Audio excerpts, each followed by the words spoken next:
Que, Juan, moitísimas veces por esta presentación tan extensa, creo que a presentación máis longa que me fixeron nunca, pero moi agradecido por as túas palabras, é un placer estar nun festival como Galician Freaky Film Festival, sobre todo tamén da man da Aula CREA, da Asociación de Realizadores e Directores de Galicia. Así que é un auténtico gusto estar aquí, ademais para facer algo que me encanta, que é rajar sobre cinema. O sea, increíble. Estou aquí simplemente para facer o que máis me pode gustar no mundo.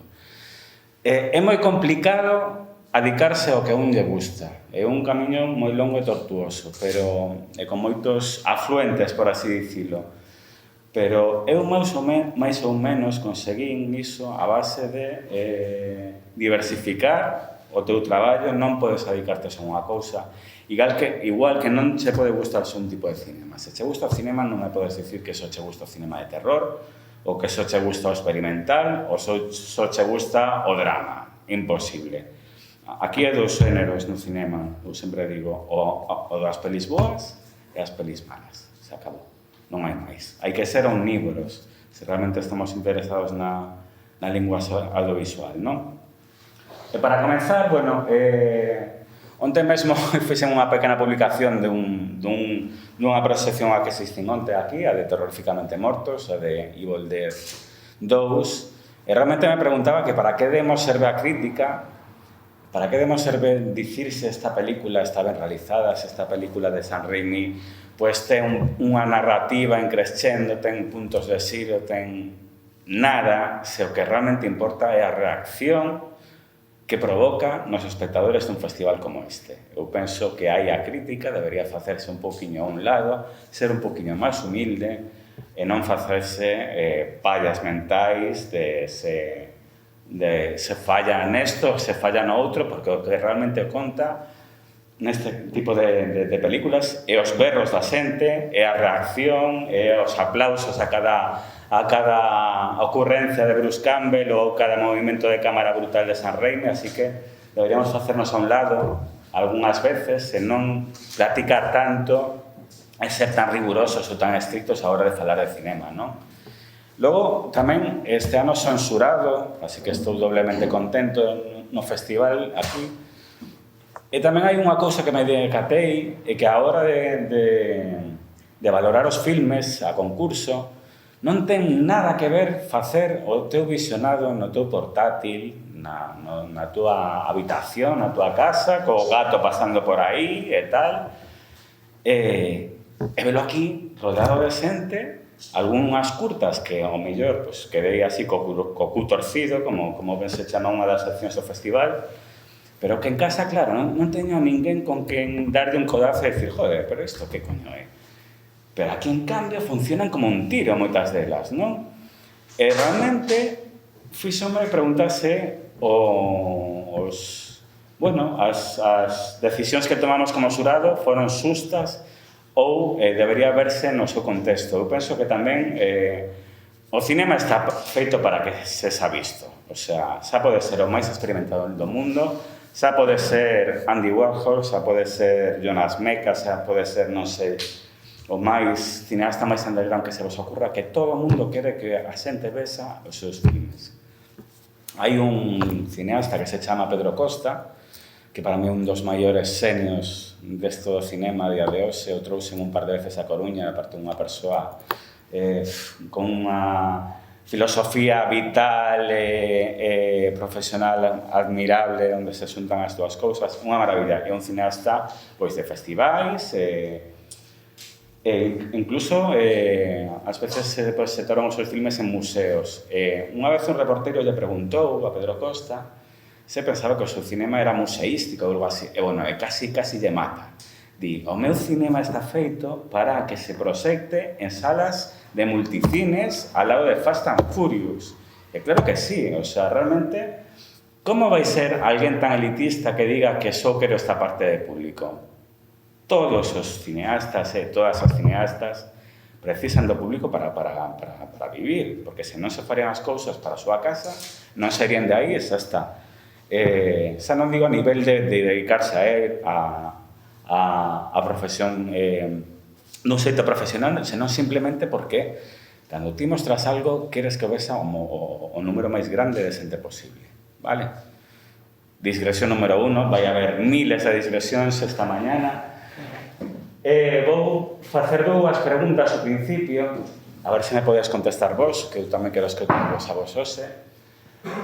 En canto a crítica cinematográfica, a ver, para que pensades que a día de hoxe, setembro de 2021, outubro xa, para que serve a crítica cinematográfica? Alguén? Algúnha idea? Por exemplo? A ver, eu penso para dúas cousas.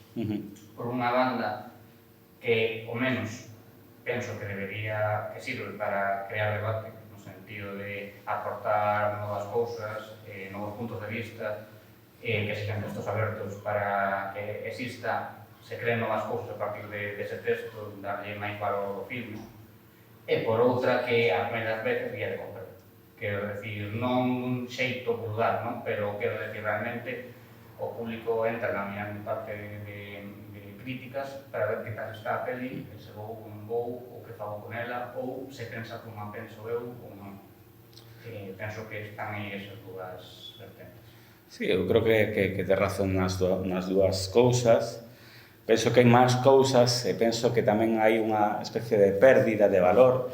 Os críticos somos moi choromicas con este tema de xa non nos lé ninguén, non valemos para nada, isto para qué, se total a xente vai ver o que lle dá a gana. Eso é estupendo tamén, porque un ten que ser crítico de sí mesmo primeiro, non? Eso pareceme fundamental. Ti, cando te plantas delante dunha película, xa podes haber leído 20 cousas sobre ela, que ti tens que formarte a túa propia opinión. Non podes dicir que si como un macaco ao que liches 2 horas antes, non? Nese sentido. Pero, bueno, o de para que se escreve, eso, o de que está en decadencia, crítica, bueno, eu penso que está en mutación, eso nunca é malo. Por este tipo de mutación pasaron moitas artes tamén, o propio cinema. Nos anos 60, 70, cando saíron unhas cámaras moito máis baratas, máis manesables, para facer vídeos caseiros, o sea, non, vídeos caseiros non, pero as cámaras de 16 milímetros, de 8 milímetros, iso deu pé ao inicio do cinema experimental, do cinema underground, sobre todo en Estados Unidos, houve unha explosión creativa brutal, porque houve unha democratización. O cinema sempre foi un arte carísimo, e con estas novas técnicas, de algún xeito, se puxo a man de moita outra xente que non podería haber tido acceso a él se non houvesen baixado os prezos, non? Iso pasa tamén co propio cinéfilo. Eu, na miña época, xa peino canas, cando tiña 10 anos, non había xeito de conseguir unha película que non viras.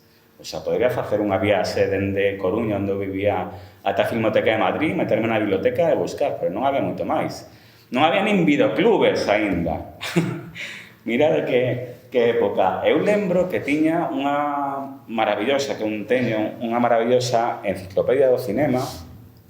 E nesa enciclopedia do cinema me falaban de centos e centos de películas que eu non podía ver. De Godard, de Pasolini, de Antonioni, non sei. Logo, filmes míticos de, non sei, ata Excalibur incluso. Excalibur non era unha película que pudiese ver. Pero me papei esa enciclopedia, me estudiei, prácticamente a devorei. De algún xeito foi como se conseguira ver esos filmes. E logo, cando me puxen delante deles, xa os coñecía. Me fixe unha imaxe mental moi poderosa de todo iso. E iso, de algún xeito, tamén facer ti unha especie de exercicio creativo no que daslle algún sentido ás verbas que estás lendo, non? Que iso tamén un pouco o oficio do crítico cinematográfico. Dar sentido ao que escribes para que a xente que te lea teña a visión máis certera do que é o filme ou do que é o filme para ese crítico en concreto, non? Vale, isto tamén pasou na música. De repente, grupos punk colleron eso, 3-4 instrumentos sen saber tocar, fixeron explosións auténticas musicais que deron paso a movimentos super creativos, o do it yourself. E iso está pasando tamén coa crítica, vale? De repente, xa non fai falla que te contrate o País ou El Mundo ou cosas así, ou escribín para El País no seu día, para público, bueno, para medios máis tradicionais, ¿no? Para dinosaurios, por así dicilo. Pero agora hai un boom no que cada un pode abrir o seu blog, dar a súa opinión, ter as súas visitas, ser autosuficiente nese sentido, facer podcast tamén, ou facer o que fago eu últimamente, que é dedicarme simplemente a verter as miñas opinións nunha rede social, neste caso Facebook, porque penso que dentre as redes sociais, a hora de falar, o que entendemos por falar, penso que aínda que a media de idade sexa moi alta de Facebook, creo que o sitio que aínda se pode máis ou menos debatir, coloquiar, e ademais Twitter xa nin me meto, me aterra, e Instagram non acabo de entender o mecanismo de TikTok para que contamos. En fin, o caso, moitos críticos tradicionais, non falo só de Carlos Bollero, senón de xente que leva todavía traballando nesto, a xente de Dirixido por ou de Fotogramas, rosma un pouquiño por esta especie de invasión de novos críticos que non precisan nin contrato, nin a ningún tipo de decisión para que se lancen a verter as súas opinións. Eu penso que ten máis cousas positivas que negativas, por suposto. Igual que a democratización do acceso ao cinema, ahora mesmo podemos ver calquer película que se nos ocurra prácticamente en media hora, eso era algo completamente inconcebible antes. Por un lado, as vantaxes son moitísimo máis altas que as vantaxes da crítica de blogs, que todo este ao mesmo nivel e tal, pois simplemente tens que buscar máis. Hai tanta información que ti tamén, co teu propio criterio, terás que ir buscando, mergullando e decidir, bueno, pois isto me interesa, isto non, e tal. Pero eu sempre penso que esa diversidade sempre vai ser bo, non? Para calquer tipo de arte, calquer tipo de crítica.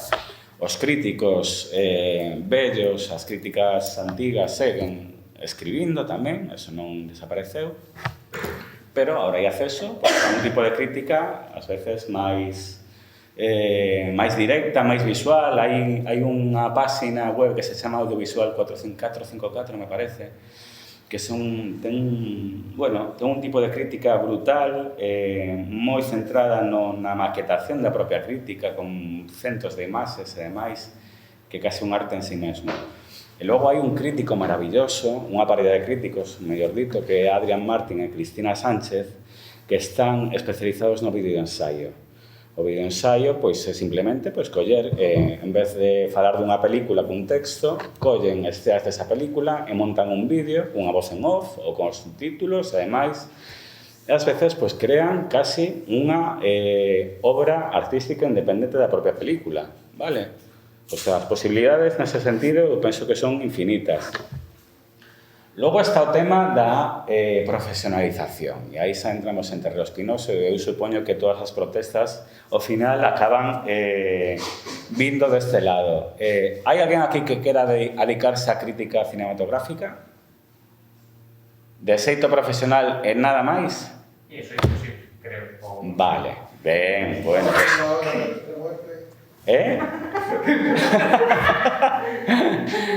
O primeiro paso é recoñecelo. É imposible. Nin nos mellores tempos só se ganañaba o salario, o Bollero, Ángel Fernández Santos e catro máis. José Luis Garci, que tamén comezou como crítico, como moitos de vos saberedes. Pero neste país hai 3 ou 4, o sea, que non pode ser, non o digo en plan de estar esmancillando a arte cinematográfica falando de diñeiro, non, claro, aquí hai que gañar diñeiro, está claro, é como sesa, pero na crítica cinematográfica xa vos digo que non vai ser o sitio no que vos pagades ricos, ni moitísimo menos, incluso nin como apoio extra, non, a crítica cinematográfica por desgraza, non funciona así. Eu xa digo que ás veces traballo para medios, pero bueno, son, de verdade que son propinas. Incluso país, digo, tamén traballei para spin-off, cousas así e demais. Así que penso que debe ser outra cousa que nos mova a facer crítica, vale? E aquí entra o verdadeiro corazón desta conversa que quería ter con vos, vale? Eu dicía aquí, me pediu Juan unha especie de esquema da charla de hoxe. E un dos puntos eu dicía que a crítica había que tratar tamén como un guión cinematográfico, como microcomisariado e como footing audiovisual. Vamos a ver, guión cinematográfico. Unha crítica é un texto ten que tener inicio, no e desenlace, vale? Estamos de acordo niso, non? Non pode ser de repente unhas verbas aí botadas, espalladas de calquer xeito. A crítica cinematográfica te axuda a escribir ben, iso para empezar. Como se escribe ben? Escribindo. E lendo, moito, moitísimo. Vendo moito filme. E lendo moita crítica tamén. Eu no meu tempo era adicto, cando era chaval, a unha serie de libros que se chamaba Cine para Leer. Sacaban un tomo por ano, vale? Non era tanto que estevera adicto os que escribían ali, senón, a ver, como eran como 20 ou 30 críticos distintos, a mí me flipaba as diferenzas formais entre cada un deles. Como podía falarse dunha película desde 20 puntos distintos. Para mí iso é importantísimo nese sentido, non? Descubrir que non hai un só enfoque a hora de falar dun filme, vale? E iso, é un texto que tes que ter unha serie de características. Eu, cando escribía en spin-off, que antes se chamaba blog de cine, o primeiro que che saía na web era o primeiro párrafo e logo, se te interesaba a crítica, teñas que pulsar o seguir lendo, non? Para poder ver a crítica inteira. Pois para que a xente pinche nese seguir lendo, tes que darlle aí un algo, un enganche, un cliffhanger. Sabedes ese término cliffhanger tan bonito en inglés, que é exactamente alguén pendurado dun acantilado, non? Que é como terminaban moitos seriais dos anos 50 e as películas de James Bond e demais. Pois iso é deixar o espectador enganchado e que queira saber máis. Pois ese seguir lendo, tens que conseguir que a xente brema nel, así que tens que deixar algo en alto, non? O sea, tens que deixar algunha idea poderosa e non dicila ata o seguinte párrafo. Máis cousas. Digo tamén que a crítica é un microcomisariado. Por que digo un microcomisariado? Porque estou falando xa de crítica persoal que a que fago eu agora en blogs ou en Facebook e demais. Cada un elixe o que quere falar, non? Eu tamén traballo ás veces de programador de festivais e, bueno, pois tento... sempre poño o que a mí me interesa, por suposto, o que penso que tamén pode interesar a xente. Así que, nese sentido, cando elixo o filme do que vou a falar, tamén estou facendo unha escolma, non? Eu vexo máis ou menos 2 filmes ao día, vale? Sempre por curro, o sea, por placer tamén, pero gracias a Deus tamén é por curro. Sempre acabo sacando cousas boas das cousas que vexo. Aparte, nunca me decatei durante todos estes anos de cinéfago empedernido, é que nunca sabes onde vas a poder atopar algo que che sirva para o teu traballo. Nunca. O sea, ti podes dicir, bueno, esta película non a vexo porque non tal. Nada. E, de feito, tamén diría que non hai ninguna sola película que non pague a pena vela por algún motivo en concreto. Aínda que sexa para ver o que non se debe facer nun filme. Ou o que non se debe rodar, ou o que non se debe facer a nivel de guión. Vale? Pero fixadeos que un filme dura unos 90-100 minutos. É imposible que non haxa ninguna idea decente, ningún plano ben escollido, ningún encadre que che faga cosquillas nas neuronas. Imposible.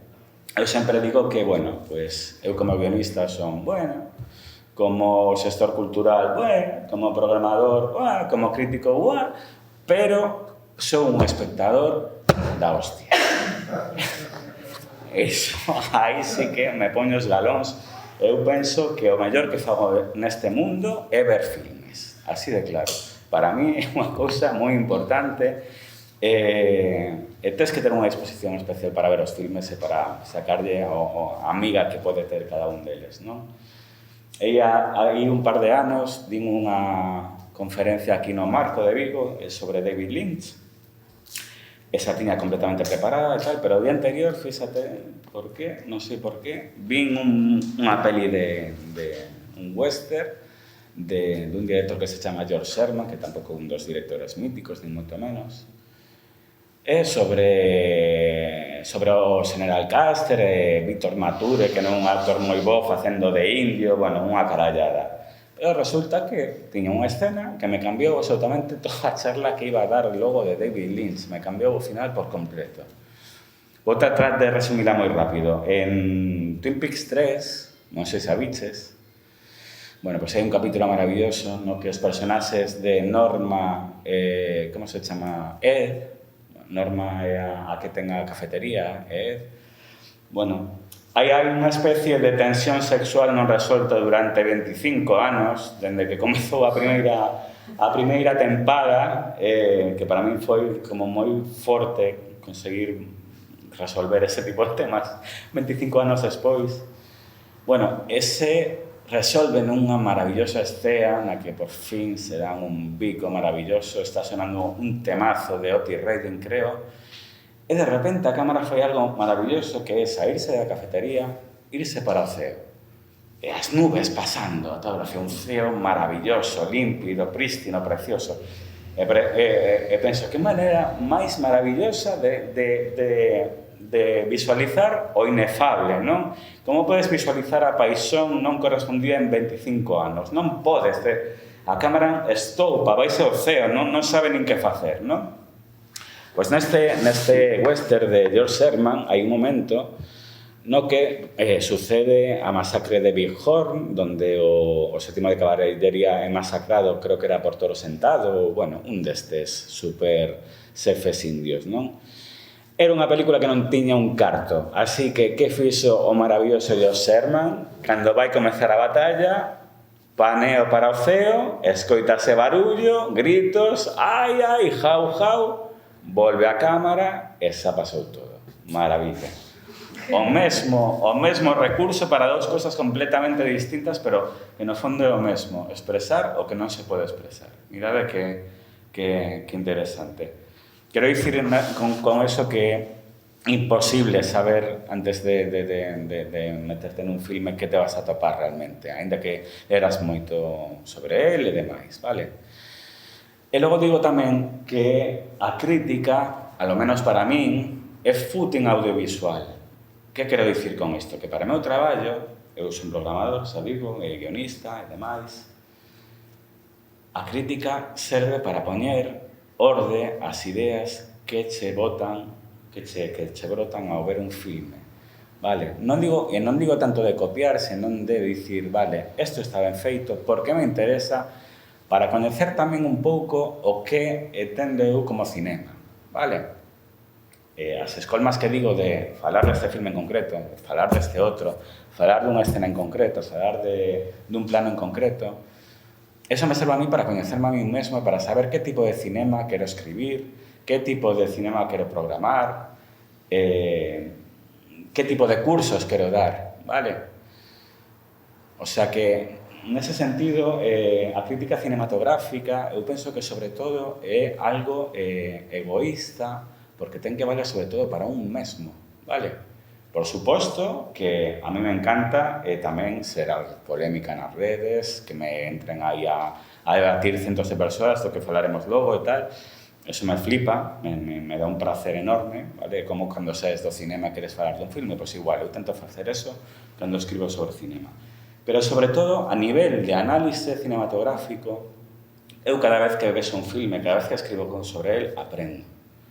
A palabra aprender, para a xente que nos dedicamos a isto, nunca termina, nunca remata o aprendizaxe. Sempre vas a estar encontrando cosas novas, novas directoras, novos directores.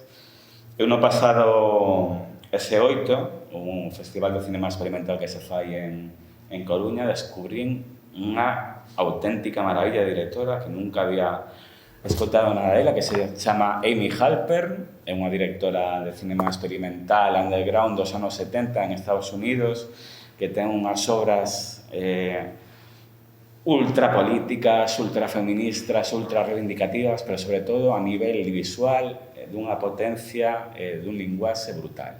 E logo unha tía super interesante, porque tamén se fixeron unha entrevista. Era unha muller que, ademais de estar nese mundillo do underground e demais, acabou como iluminadora dun filme como Alien 3, que digo, que maravilla, eso sí que é ser omnívoro, iso sí que é ter, de algún xeito, capacidades para saltar dun sitio a outro, non? O que me parece tamén importantísimo. Máis cousas. Tamén un dos aportados que lle dixen a Juan é que eu entendo a crítica como algo atemporal. Eu facía aquí unha pequena reflexión, o cinema entendido como un círculo plano, que me dice, Juan, que carallo isto do círculo plano? Que merda me estás contando? Eu te pasei un vídeo de True Detective, non sei se viches a serie, de Matthew McConaughey, pois nun dos seus monólogos maravillosos eses que tiña, emborrachándose con cervezas e tal, el dicía que entendía o tempo como un círculo plano e que realmente tiña moito sentido o que pasaba ao final da serie, que parecía que era unha especie de círculo onde as cousas pasaban unha e outra vez. Eran tamén un concepto que viña da literatura, viña de escritores como Robert Chambers, del Rei de Amarillo, o libro do Rei de Amarillo que se cita explícitamente na serie, e tamén de outro escritor maravilloso que vos recomendo, que se chama Thomas Ligotti. E bueno, o de círculo plano. Hai que deixarse un pouquiño da última moda, da última película de Netflix, porque non fai falla que nos estemos o día dun xeito tan atroz, con o bombardeo que hai agora mesmo, e se fixéramos o que fai todo o mundo, e facer caso a todo o que se lee en redes, só poderíamos estar vendo cousas novas. Mirade que pobreza. Temos 130 anos de cine detrás esperándonos. Non pode ser que estemos simplemente a ver qué pasa con el juego de calamar, a ver qué pasa con la última de La Casa de Papel, a ver qué pasa con el último thriller de Netflix. Hai que escoller. Entre as escollas hai moito cine de antes tamén. Hai que buscar... non nos vamos a ganar a vida con isto, así que non sexamos promocionarios de xente ultrapoderosa que non precisa desas promocións. Cando vou escribir o mellor sobre Dune, digo, para que vou facer outra crítica sobre Dune que hai tropecientas nas redes? Ainda que me gustou, me parece unha película boa, non fai falla, non é máis guai falar dun filme que non coñeceras, darlle o conocer ao resto da xente tamén. Non sei, inventar novos debates, os debates estes sobre as últimas series, as últimas películas, quen queira pode buscar un poquinho nas redes e o vai a topar. Pero crear novos debates sobre cousas e lanzar fíos para o presente é super importante, é manter vivo o cinema tamén, non? Eu penso que cada imaxe remite a outra, a originalidade xa non existe en 2021, e que todas as imaxes ten unha especie de débeda co seu pasado, non? Eu como guionista ás veces pues, discuto co director porque ás veces entrego algunha idea de guión e me di, pero isto xa se fixo, non sei que e tal. Que xa se fixo, pero se hai 3 argumentos ao longo da historia que se repiten sin cesar. Un se enamora do outro, perda a chica, o viaxe do heroe, e 2 ou 3 cousas máis. Es que non hai máis. Hai miles de variacións sobre iso. O importante é como conta esas historias universais, desde Homero, sabes? Hai un libro moi bonito de guión e de narrativa que se chama La semilla inmortal, de Xavier Balló e outro autor que non me lembro cuál é. Falan desa semilla inmortal, de que hai eso, pues, 4 argumentos na historia da literatura, na historia do cinema, na historia de todo, e que a partir de aí ti fais as túas variacións e ti tes a túa voz propia para narrar dun xeito concreto. Este director, por exemplo, me dicía por que en vez de isto que xa o fixeron moita xente non facemos isto outro? E me din unha burrada como un piano. E lle digo, mira, se non se fixo nunca, por algo será. Vale? O sea, isto de originalidade a toda costa, pensa un poquinho se realmente crees que ten algún sentido facer isto simplemente porque non se fixo nunca. A ver, por favor, non? Non ten sentido estar sempre pendente de isto se parece a unha cousa, isto se parece a outra. Acabo de rodar, eu non, eu son o guionista. Acaban de rodar un filme en Madrid este verán. Durante a rodaxe, a creación do guión e demais, que foi un proceso tortuoso de 6 anos, deronnos un premio en Sitges e tal, empezamos con unha productora, pero a productora se foi a merda, e logo volveu con outra, bueno, al final se está rodada, por fin, que teño unhas ganas de perder de vista ese tema xa, despois de 7 anos. Pero durante a creación desa película saíron como 7 ou 8 títulos pues que se parecen un mogollón. Pero por que así? Por que a vida? Porque tamén se estás escribindo algo en 2020, seguramente estás un pouco influenciado polo espírito do momento, vale? E como te hai moita xente tamén traballando neste momento, así que é moi fácil que saian ideas parecidas, non? E non é cosa de, nos están plagiando. Un tío en Hungría está facendo un guión que é clavado teu, esto é robot de algún festival. Digo, no, tío, no, vamos a ver, o que pasa é que en Hungría seguramente ten as mismas inquietudes que temos agora nós, así que deixate de lerias, tenta facer o teu traballo o mellor posible, coa túa voz en concreto, coa túa linguaxe audiovisual en concreto, e xa está. Vale. Imos a un tema importante desta charla que para mí é... quito a mascarilla para dicir isto. Sí, sí. Bueno, hai distancia, non? Eu penso. Que ten que ter unha boa crítica. E aquí me vou a utilizar o pizarra, que senón non me bota bronca, que de repente logo non a utilizo. Así que me gustaría que me digades cousas que para vos credes que debería ter unha crítica cinematográfica ben feita. Veña, quen comeza? Por favor.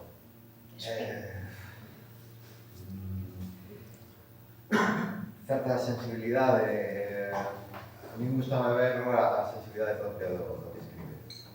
Non só a crítica racional, vamos a decir, sí, tamén emocional.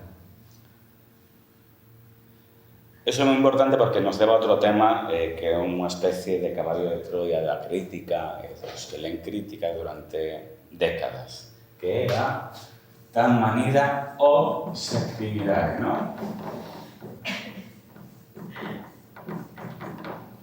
Es que non é unha crítica obxectiva. Que coño é unha crítica obxectiva? Quen é obxectivo?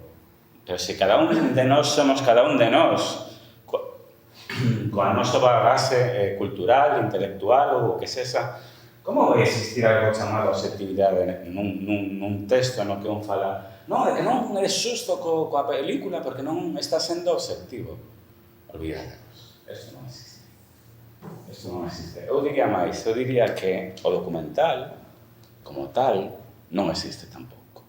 Porque o documental se supón que é unha cousa tamén obxectiva, que non hai, por así dicilo, distancia entre o representado e o que che amosan as imaxes, e tamén é mentira. O documental, o que estamos a ver porque a directora ou o director plantou a cámara nun sitio en concreto, elixiu un plano en concreto, elixiu un tema en concreto, que saia unha persoa en concreto, que ese plano este pegado a outro plano concreto, o sea, unha montaxe, quero dicir, non. O sea, cada un de nós, sobre un mismo tema, seguramente haríamos un documental completamente distinto. Objetividade nese sentido, tampouco creo que me dicía no, pero os de National Geographic, que? Mira, os de National Geographic se inventan unhas peliculiñas dunhas animais que están ao mellor rodando durante 2 anos casi lles falta falar a eses animais e crean unha historia de que a nai, non sei que, tal, chega, o Serengeti, o Guepardo, tal, pero o mellor está feito unha soa escena de 5 meses distintos de tomas distintas. É toda mentira tamén, é unha construcción.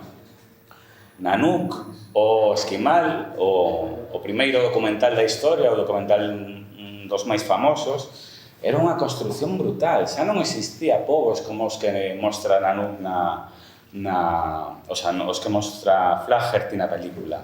Así que mandou os pobres esquimais vestirse como os seus tataravós e poñerse a facer a pesca como se facía antes e demais. De feito, Flaherty tuvo un lío coa esposa de Nanook, que, bueno, hai unhas historias moi tremebundas, pero quero dicir que ata ese documental que estaba posto como unha especie de epítome do que é algo obxectivo é unha construcción total. O sea, se rodaron hasta en platós, por así dicirlo. Así que obxectividade, fora. A quen vos diga que escribides con obxectivo, e dicirles, é verdade, non existe, cala a boca, vale? Sensibilidade especial, por suposto. Eu penso que cada crítica e cada crítico os lemos porque ten un tipo de voz, un tipo de forma de dirixirse ao lector, non?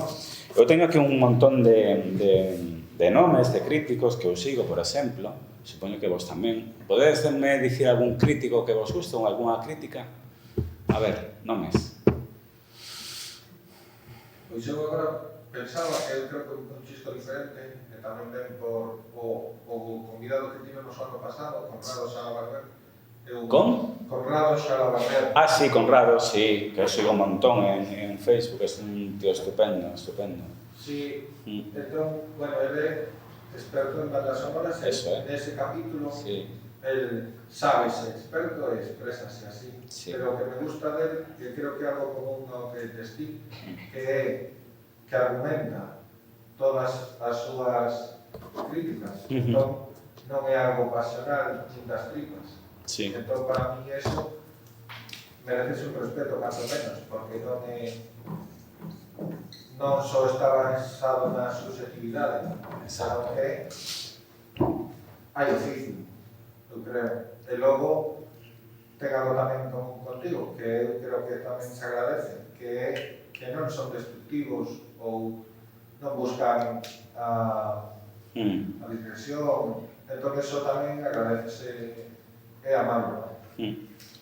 Aí tocas outro tema que quería falar, o de facer as críticas negativas. Eu antes facía as veces, pero para qué? O sea, ti cando, non sei, imagina os libros que falan dos peores restaurantes do mundo ou as peores edificios do mundo. Que merda iso? Quen va a comprar ese libro? Para que vamos a perder tempo falando de pelis malas? Será por falta de pelis boas, non? O sea, o que fago, si entrar en muros de xente que cando unha peli eu debatir con el, perfecto. O que entre xente a debatirme que a película de que eu falo unha merda, encántame tamén, porque dai surden cousas interesantes e me gusta poñerme na pel do outro e saber por que ten esa percepción que eu non teño, non? Eso, aí aprendo, eu aprendo moitísimo coas críticas que van a contra da miña opinión, moitísimo. Coas que están a favor son un coñazo. Eu fago moitos ciclos de cinema. E cando poño unha película que é unha obra maestra completamente diserida por todo o mundo, con miles de premios, bueno, tal, o coloque un rollo, un coñazo, insoportable, porque que tal a peli? Ben, que boa fotografía, sí, os actores, maravilla, o director, que planos, bueno, veña, ben, no, tal logo, nada, fatal. Un das maiores experiencias que tiven nestes coloquios que fago eu foi unha proxección en 35 mm de Fuego Camino Conmigo, outra vez de Bill Lynch, que invitei ao crítico e periodista cinematográfico musical David Bizarro, que é un crack no seu. E, bueno, eu teño un público moi heteroxéneo, non? Son unhas proxeccións que fago de cinema de verán, en 35 mm, hai unha especie de espazo que é case ao aire libre, pero non. E teño público de diversos pelaxe que son mi encantame. Hai xente moi nova, hai xente maior, hai xente que non sabe ningún que vai ver. E en esta de Fuego Camina Conmigo, pois sabe de todo tamén. Así que cando rematou o filme, vin as caras así, algunhas impactadas un pouquiño, e interesaba moito se había alguén no público que non vira a serie para saber que pensaba da película, porque eso, eu non me podo disociar diso, tiña unha curiosidade brutal, non, nese sentido. Así que unha señora de 70 anos levantou a man, pediu o micro, o colleu e dixo: eu que non entendo é como vos dan diñeiro para montar estas merdas de ciclos. E collo o micro e o tira, fai un mic drop. Ese foi o comezo do coloquio. O resto do público, que eran unas 120 persoas, bravo! Se veu arriba e foi o mellor inicio de coloquio da miña historia.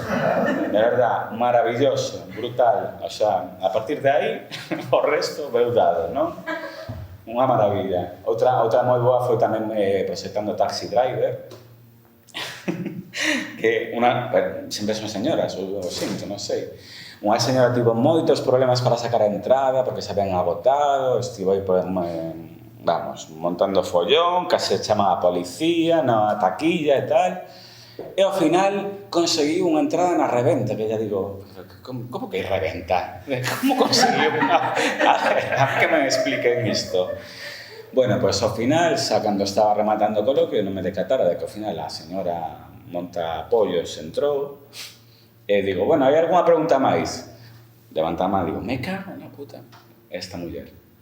Collo o micro e di, sí, pois, moito Taxi Driver e moito rirvos de os anos 70, que non sei que Nova York estaba moi sucia, pero nos anos 70 non se esgotaban as entradas. E digo, ok, vale, non iba por aí el debate, pero bueno, pareceme ben e tal. Bueno, cada loco con su tema. Non sei por que estaba sacando isto. Perdíme completamente. Que facemos aquí? Por que chegamos a este... bueno, de polemizar, que está moi ben polemizar, e aprender das críticas negativas tamén da xente, non? Ou das positivas de películas que non che gustan. Hai veces que volvín a ver películas porque xente da que me fío fai unha crítica, pois que de repente me dice, coño, pois eu non vin desde esta perspectiva o filme, non? Pareceme moi interesante e realmente volvín a ver o filme, ás veces non pasa, me quedo nos meus 13, pero outras veces sí que realmente, bueno, pois é como se vexo a película desde un novo punto de vista que a mí non se me ocorreu, hai que ser aí humilde tamén, e xa está. A mí pasoume con algún filme, por exemplo, de Paul Thomas Anderson, que é un director que me encanta, pero hai algunhas pelis súas que non me entraron a primeira, como pode ser Inherent Vice ou There Will Be Blood, pero son pelis que non te entran, pero quedas aí dicindo, aquí hai algo que se me escapou. E aí é cando hai que voltar e hai que revisar. O de revisar pelis é algo moi importante porque nos segundos ou terceros visionados é cando realmente aprendes a linguaxe audiovisual coa que está feito o filme, non? A gramática, vale? Se queres dedicar a isto de algún xeito, é moi importante porque aí xa non estás esperando a que se sorprendan, xa sabes máis ou menos o que va a pasar, así que che podes quedar a fixarte en cousas máis concretas de como está feito un filme. E iso me leva ao que quería contar aí un tempo, que ten que ter unha crítica. Para min, algo importantísimo é transmitir ao espectador que o que viches ti no filme. Como está feito ese filme. Porque creo que hai un mal común que dende que existe a crítica pasa, é que a maioría das veces lemos críticas non de filmes, senón de tramas. Vale, a película vai visto, pasa isto outro, un punto de xiro maravilloso. Non podes facer unha crítica dun guión. Un guión só existe para que se transmitan imaxes. Non podes falar simplemente do argumento dunha película, do que pasa, que sorpresa, que pasa ao final, e que bonito, que tal. Non pode ser. Tens que falar do que foi ese director, non podes falar tampouco da fotografía, que é unha fotografía bonita. Que máis da que sexa bonita esa película en coñazo? Porque iso é o típico que se di, non, a fotografía é moi bonita. Non vale para nada, se logo esa fotografía non ten un fin expresivo que funcione como tal, non? Pode haber unha fotografía terrible, pero que teña un fin tamén, e que teña unha intención puramente dramática, vale? Así que o máis difícil, ao final, ao facer crítica, é realmente contar como está construída esa película. O sea, o que queira saber de que va, que lea a sinopse, esa está. Ou que lea spoilers, pero non podes facer unha crítica para decir, ui, Dune, pois, es moi fiel ao libro. Que importa que sea fiel ao libro? A cosa é o libro é o Shaolin, non sei. Cando saiu Watchmen, o filme de Zack Snyder, eso, a maioría das críticas se deshacían en elogios porque é igual, viñeta por viñeta, o cómic de Alan Moore e demais, incríble e tal. Digo, pero entón, pa que coño faz unha película se vas facer o mesmo 2 veces? Non entendo esa razón de facer viñetas en movimento. Para qué? Que mérito absurdo, porque ten un traballo que te cagas, Watchmen, ¿no? Como filme, pero non acabo de acabar o porqué de facer unha adaptación para contar exactamente o mesmo, non? Supongo que será para facer pasta, claro, porque senón... Pero da fidelidade ou non fidelidade ao libro, ou ao conto, ou ao cómic, non a cousa son 2 cousas completamente distintas, o sea, non pode ser. Incluso un guión, cando se escribe un guión, cando eu escribo un guión e ves logo o resultado en imaxes, teño que completamente que botarme a un lado e dicir, isto foi o guión, isto foi o que fixo o director, e se eu o fixera, seguramente faría outra cousa, pero xa está. Isto de, non fuches fiel, porque aquí, nesta liña, eu pensaba que o diría de outro xeito. A ver, vamos a ver. O sea, non podes estar con esas cousas. Cando traballaba na televisión, que estive traballando en programas como Intermedios, e lo que hicisteis e demais, había algún dos meus compañeiros, guionistas e compañeiras, que vamos, como Patricia Conde ou alguén dixera un chiste maldito, bueno, un drama. Mancillou o meu chiste sobre a Pantoja. Digo, a ver, por favor, un pouco de menos drama, ¿no? Quero dicir, a ver, eu tenho un traballo importantísimo de guionista, todo o mundo sabe, esa está, pero unha vez, non sei quen dicía que sen guión non hai filme, pero cando remata unha rodarse, o guión está na papeleira, porque xa cumpliu o seu cometido e non vale para nada máis. Vale, ler un guión é unha das cousas máis coñazo que existe. Por eso é tan difícil tamén vender un filme, porque a hora de presentar os produtores, que xente tamén que se aburre a primeira de cambio, venderlle un guión que é un dos formatos literarios máis aburridos que existe é facer en casa de bolillos, Pero bueno, seguimos. Que máis debería ter unha crítica? Sensibilidade, eu penso que eso, sensibilidade é ter algún xeito que reflicte a personalidade de quen escribe, de quen está a escribir. Argumentar é importantísimo tamén. Ti non podes empezar a decir cousas a show sen explicar por que as dis. Por que dis que Dune é superior a David Lynch, a Dune de Villeneuve? E por que dis que ten unha especie de solemnidade maravillosa? Tens que explicar en que consiste esa solemnidade. Que fai Villeneuve para conseguir esa especie de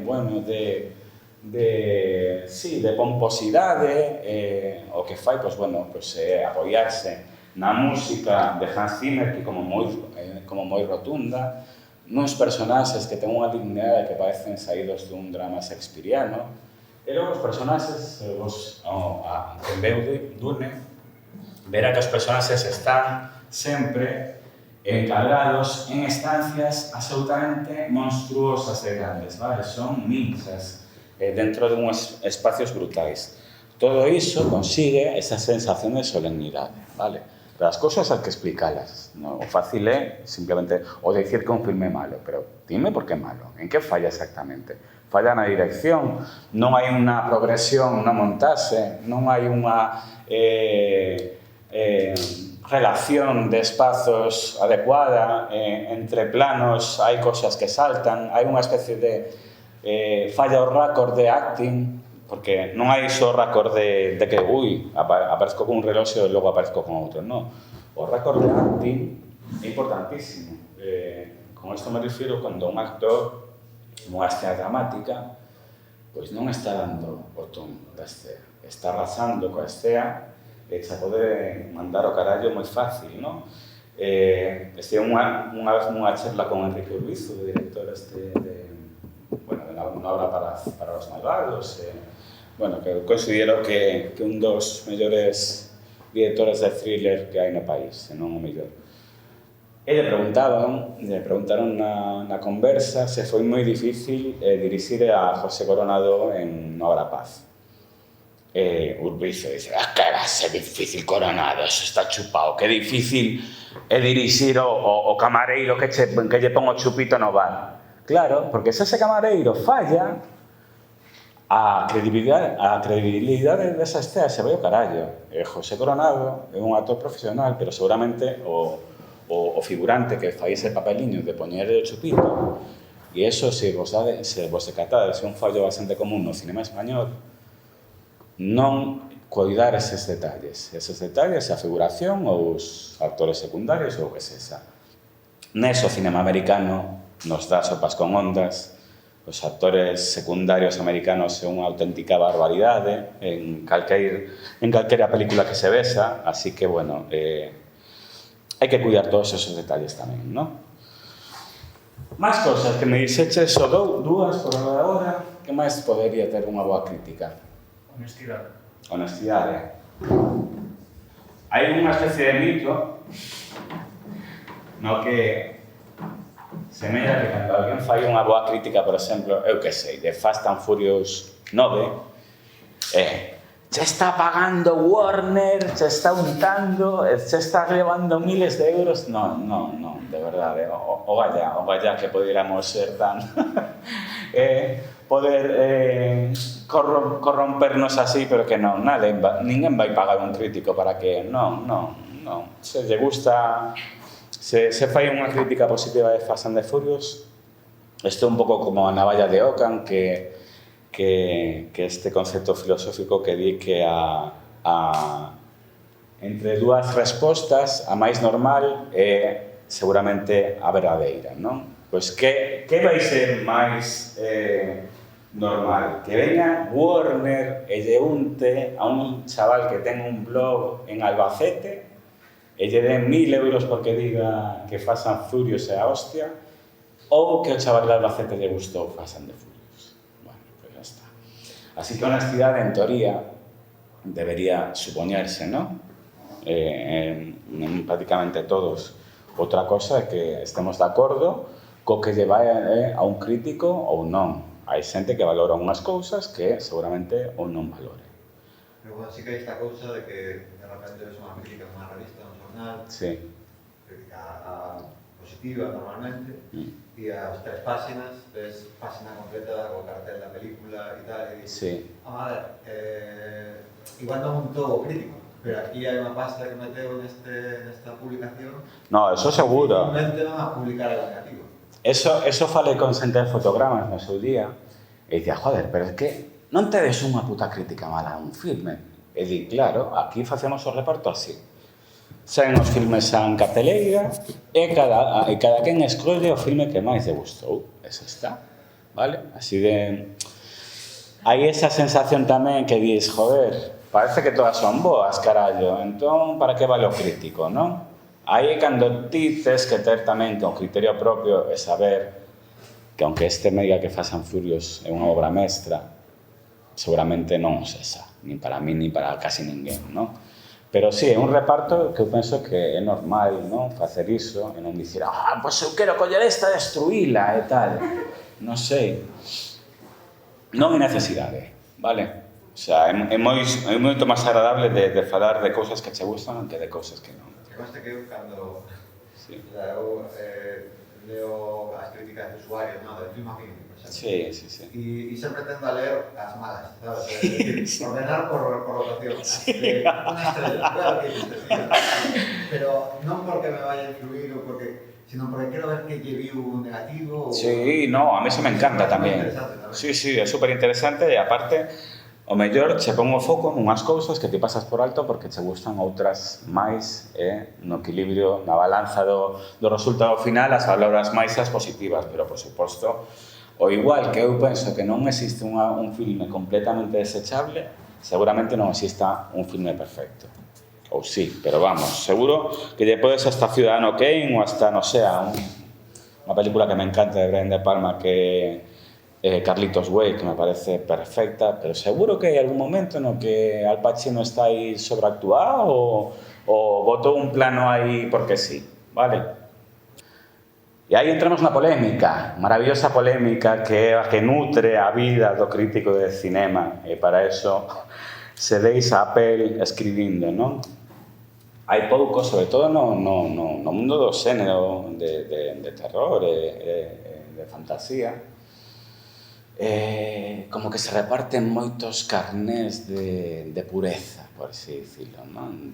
Eu sí que sou un cinéfilo de tomo lomo, e vin isto, e vin outro, e vin tal. Hai pouco montouse unha gordísima con Malignant, o último filme de James Wan, vale? Non sei se o viches. Bueno, pois quen o veu? Mais? Que tal? Eu penso que unha peli que pode ser divisiva, a mí gustou un. Sí. Pero penso que pode ser divisiva. Pero tampouco para rachar amizades, non? Como estou vendo. Porque a xente está volvéndose loca. Eu creo que non. Bueno, para os que non a besades, e sen facer spoiler, é unha película que invoca moito o espírito gamberro do cinema de serie xa non B, senón case Z, de videoclub, non? E moitos din que iso é unha impostura, que James Wan é un director de clase A e que coño está a facer nese terreo que non pinta nada. Pois, bueno, non sei, non creo que haxa unha especie de límite o que podas facer ti como director e non podas dar un salto a outro xénero un poquito máis concreto, non? Non sei. Bueno, pois a maior parte da crítica, non a metade, perdón, porque isto é 50% total. A metade di que está genial, que maravilla, unha amenaxe aos que nos criamos nos videoclubs e tal, e estas locuras, rollo Cronenberg, rollo, non sei, Basket Case, bueno, hai un montón de películas que poden... eso. E a outra metade di que non, que este tío é un farsante, que este tío non quere este tipo de cinema, e que, ademais, se che gusta esta película, que non viste unha película de serie B na túa puta vida. É como, joder, a ver, tranquilidade, por favor. Porque hai miles de... como esta, ninguén, non lle fan caso ninguén, se poñen o canal Dark ou buscas na páxina de descarga, non sei que, tres apaladas destas. A ver, esta película de James Wan é unha película dunha multinacional que ten unha pasta detrás brutal, e por suposto que se va a ver máis porque ten moitísima máis promoción. A mitad do presuposto dun filme destas características se va na propia promoción da película, non? Así que, como non se vai ver máis que diste que é igual, é mellor no canal Dark que está feita con 4 dudes? Pois, tío, iso cuestión de presuposto, xa, non ten que ver, non? Logo, está vendo tamén outra polémica con un director que se chama Mike Flanagan, que fai series como a churros, últimamente non para, agora sacou unha que se chama Midnight Mass. Non sei se viches alguén. Sí, que tal? Non sabía como posicionarme. A ver, é que claro, como fixo as outras que tamén tiveron moito éxito e tal, terror non me parece, pero eu penso que está moi currada en cuanto que é o diálogo e o desarrollo das personaxes. Creo que é o que máis me gustou. A ver, eu creo que el fai dramas con pingas de terror que non está nada mal, a mí pareceme ben eso tamén. A ver, isto é un xiro, porque aparte tamén despois ves xa no terreno un pouco, bueno, que sí, sen facer spoilers, pero sí. É unha bastante curiosa. Sí. Eu non son moi amante do cinema de Flanagan, porque o que dis os diálogos, penso que sí que está dado de peito nese sentido, pero se pasa un pouquiño, penso tamén. Sí, porque, bueno, vai ser pesadilla. Bueno, sen facer spoilers, hai un momento cool encima na serie que cambia todo e que achega a un xénero moi concreto do cinema de terror. É un momento como mítico, que vemos 1000 veces en outros filmes, en outras series e demais. E como resolve ese momento logo o director? Pois colle a un... Perdón. A ver, como conto isto? É un momento de tensión absoluta, un clima total, brutal. Como se resolve ese clima? Pois colle aos dos personaxes implicados, se sentan un diante do outro e se ponen a darlle a lingua, o contei, 32 minutos, en plano contra plano. Eso, se non es Bergman, seguramente falles, eu penso que falla. Madre mía, non sei, o sea, non me podo creer, vale? Este tipo de polémicas o que fan é que a xente participe, por exemplo, nas miñas publicacións, un placer absoluto. O que sí que non te podes enfadar nunca é coa persoa que está cunha visión distinta a túa. Pi, enfádate co filme. Che podes fiscar no que fixo Flanagan ou no que fixo James Wan ou que fixo... Pero non podes dicir, non tes nin puta idea porque si vis isto... Vamos a ver, céntate no filme, non fagas ataques persoais. A polémica é maravillosa para coñecer un poquinho os gustos de cada un e como cada un se presenta diante dun filme. Pero non podes falar de... A ti que te importa o que este opine de outro xeito? Ti que sabes se realmente sabe máis ou menos de cinema, non? Ás veces se vai por aí a polémica, que é unha pena, non? Logo, os diciantes de críticos que merecen a pena, eu sigo tamén moito a Jordi Costa, por suposto, ainda que agora está de director do CCCB, deste Centro Maravilloso Cultural de Barcelona, xa deixou a crítica un poquinho ao lado. Logo hai xente como Adrián Martín e Cristina López que xa dixen, Elisa Macauslan é unha crítica tamén fantástica que ten un programa, ou tiña, polo menos, en Radio 3 que se chama Efecto Doppler, e tamén unha crítica de cinema e ciencia ficción fantástica. Pero eu aquí tamén meto a Guillermo Cabrera Infante, a José Luis Guarner, a José María Latorre, a Andrew Sarris, a Manny Farber, todo xente morta, vale? Círculo plano, non fai falla que estar simplemente lendo a xente que está falando do último que se acaba de estrear, vale? Inma Merino, Roger Coza, Manu Yáñez, Alejandro García Calvo, que fai uns vídeos divertidísimos para Sensacine, que ten uns visionados brutais, non sei se achega ao millón algún dos vídeos que fai, non? O sea, ten unha destreza a hora de expresarse brutal. Jesús Palacios, Bruno Andrade, non sei, hai Kiko Vega, hai moitísimo onde escoller, pero non faga as distincións de, bueno, pues este se está falando de películas antigas, non. É de todo. O sea, hai un montón de arquivos, ahora se pode conseguir estos arquivos de un xeito completamente sencillo, que antes non se podía tirar por aí. Logo, se vos gusta o xénero, tamén hai un montón de podcast, hai o podcast de A Quemarropa con Tono Alarcón, Estado de Todopoderosos co realizador Rodrigo Cortés. Logo hai páxinas como Horror Losers, Aullidos, La Abadía de Berzano, fora temos Bloody Disgusting. Hai un montón de sitios onde escoller, onde elegir, onde poder ler crítica que pague a pena, e poder atopar ti tamén o teu forma de falar sobre un filme en concreto, non? Logo, as discusións tamén poden ser positivas. Outro día estaba a falar dun filme que vin hai pouco que se chama The Atomic Café, que é un filme, é un documentario sobre a propaganda pro-nuclear do goberno americano nos anos 50, como falando das bondades da bomba atómica, de que a radiación non é para tanto, se te agochas aquí nun buraquiño xa está, tal, e unhas mascarillas así que se poñían para dicir, mira, se chegamos a unha guerra contra Rusia, que tampouco é tan malo, non? É flipante, é material real, pero a forma de estar montado prácticamente convirte nunha película de ficción, porque é un montaxe moi irónico, utiliza moitas cancións da época tamén que falan da bomba atómica, e todo acaba parecendo unha auténtica farsa, pero unha farsa feita sobre todo sobre elementos reais. Entrou a escribirme, a facerme un comentario, quen era? Madre mía. Tone Chotero, perdón, o director do Freak Magazine de Coruña, festival, vale? Me dicía, eu diría incluso que esta película é found footage, vale? Metraje encontrado.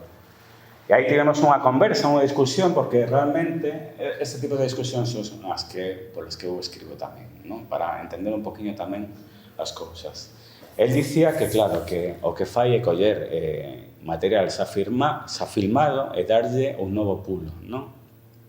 O que pasa aquí, a fronteira era tan difusa porque realmente a película está contando o mesmo que contaban eses vídeos educacionais das bondades da bomba atómica, pero moi exagerado.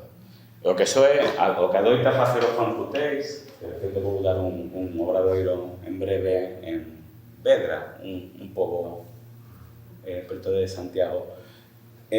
O que fai o fan footage é darlle unha nova vida ás imaxes, vale? O sea, con imaxes que se existían, facer un novo discurso, por así dicirlo. Aquí, claro, é o mesmo discurso, pero ampliado, satirizado e demais, así que no fondo son términos, da igual, fan footage, metraje encontrado, o importante, volvo a dicir, é a calidade. Esta película, por exemplo, é fantástica, esa está. Mais cousas. Últimamente vemos bizarradas, incluso como as críticas aos trailers. Non sei se vos fixaches nesa nova moda, Había unha página tamén moi divertida que se chamaba as Antecríticas, creo que era. Era unha crítica completa dun filme antes de que saíra, vale? Pero eso xa estaba feito a modo de coña, divertido, dicindo, bueno, pues esta película de este director xa sei por onde vai ir, contaba crítica de pe a pa e tal. Pero hai unha certa polémica co tema da crítica dos trailers, en plan de como podes criticar algo polo seu envoltorio e tal. A ver, os trailers son material promocional, e como tal material tamén se pode falar del, non? Eu cando vin o trailer de Dune, pues me vin un pouco abaixo, digo, joder, esos cores tan apagados, eso, non sei, os marróns de Villeneuve outra vez e tal. Logo a película gustoume máis que o trailer, pero se pode falar tamén dun aspecto tan, por así dicirlo, superficial, sen que a xente se bota as mans á cabeza, non? Non podes tampouco pontificar, está claro, pero se pode falar de todo. Se falas ben, hai que falar ben.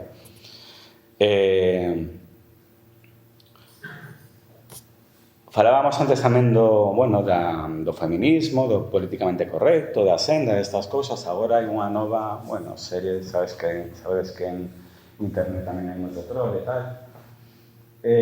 Parece, semella que agora, como haxa algún tipo de argumento feminista nun filme, xa é unha especie de bula para atacar ese filme. Pero vamos a ver. Entonces, atacamos os 100 anos anteriores do cinema onde prácticamente todas as películas eran machistas. Isto é un disparate, non? Isto non é unha razón para falar ben ou mal dun filme. O filme ten que falar por outras cousas. Hai pouco se presentou, creo que era Netflix, unha película que se chama Shadow in the Clouds. Non sei se a viches, que era de unha aviadora encerrada na carlinga dun avión en plena Segunda Guerra Mundial. É unha película que comeza sendo bélica e logo se vai para o fantástico. Sí, un Gremlin ou algo así. Ese, sí. De feito, o título é polo de Gremlins in the Air e Shadows in the Clouds, que é unha frase que se dicía tamén nos Gremlins. É unha rapaza contra unha chea de machirulos que están no resto do avión, pois eso xa foi unha componenda para atacar o filme. É un filme completamente que non lle sobra un gramo que todo forza cinética, que ten unha tensión super ben construída e todo iso, pero non, a senda feminista puxo que os homes que salen no filme son uns gilipollas.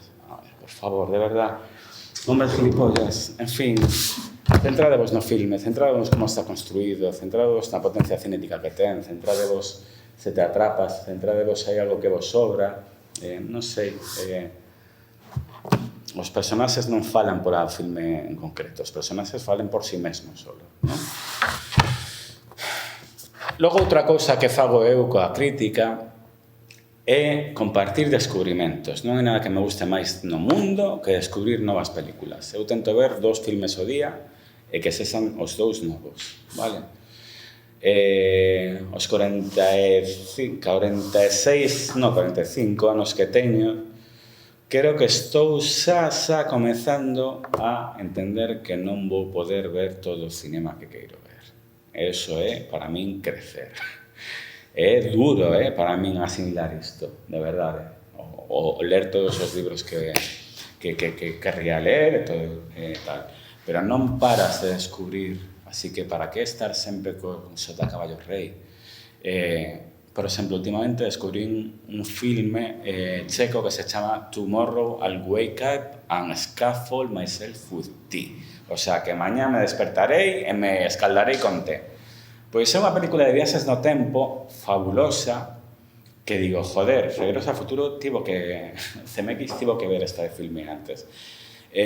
Con isto das paradoxas temporais e todo isto, fai maravillas argumentais, é unha trama super disparatada de irmáns semelos, ademais, para lialo máis, que viaxan a Alemania de Hitler e uns nazis lle traen a bomba de hidróxeno a Hitler para que ganen a guerra e logo se doblan e triplican as personaxes porque voltan unha outra vez a un presente no que empezan a haber copias e copias deles. Bueno, digo, este tío que non o coñece ninguén, que se chama, non me lembro ni como se chama o director, e unha das cousas máis difíciles que hai é que jugar con eses conceptos de espacio-tempo. Non hai máis que ver Primer, de Shane Carruth, non sei se sabiches, que é unha película densa, dificilísima, que parece que hai que facer un máster en astrofísica para entendela.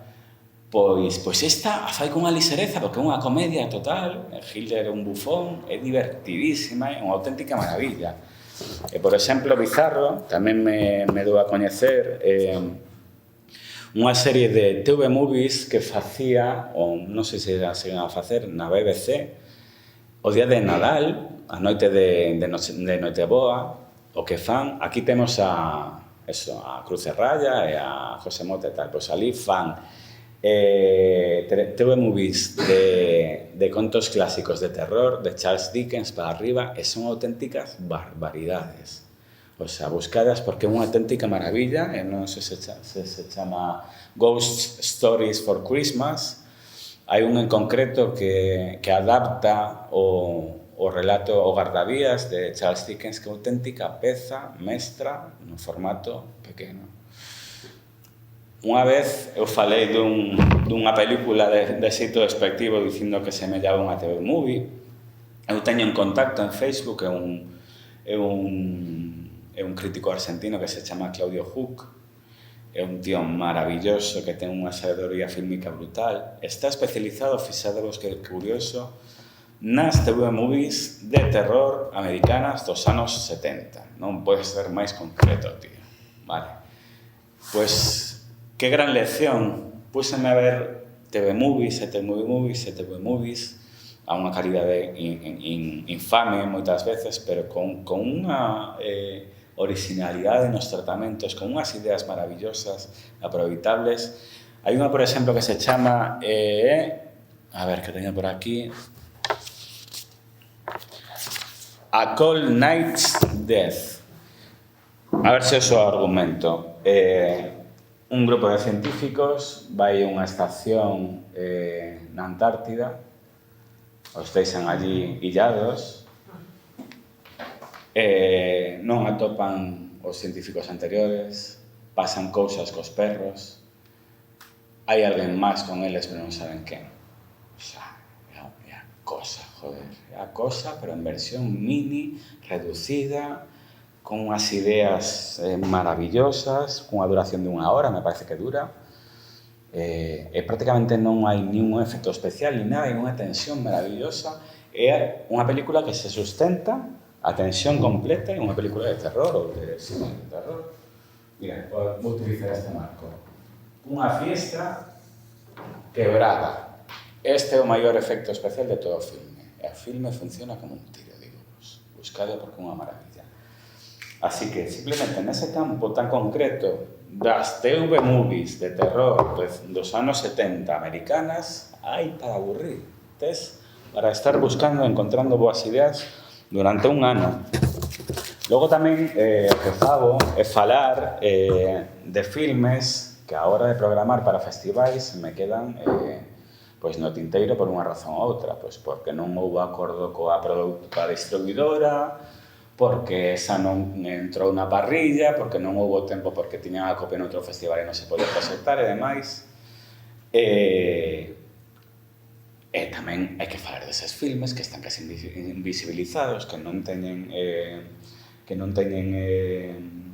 presentación aquí en plataformas, en ningún lado. E un deles, a ver se os ides con este nome, se chama o filme The Giant. Se buscades está por aí, vale? Se chama o director David Raboy. Eu lle seguí a pista a este home porque un ano no Festival de Vila do Conde de Curtas, que é un festival maravilloso, pois vi unha curta deste tío que se chama Beach Week, vale? Semana na praia. É unha curta ultra misteriosa do paso do coming ao face, dunha serie de adolescentes, do paso a madurez, dun verán que se acaba. É unha curta super sensorial, super atmosférica, non entendes moi ben que pasa, pero sabes que está a pasar algo, e utiliza a linguaxe do cinema de xénero, pero realmente o que está contando é o paso a madurez, é o que estás adexando atrás. É unha curta pois de habitacións baleiras, de xente que se marcha e de repente se materializa na propia pantalla un buraco negro que se vai como comendo a imaxe, non? Vale? Isto facía tamén algo así moi parecido a Luis López Carrasco, que é un director español que fixo hai pouco El año del descubrimiento con unha película maravillosa, un documental sobre uns feitos que aconteceron en Cartagena no ano 92, falados dende o presente.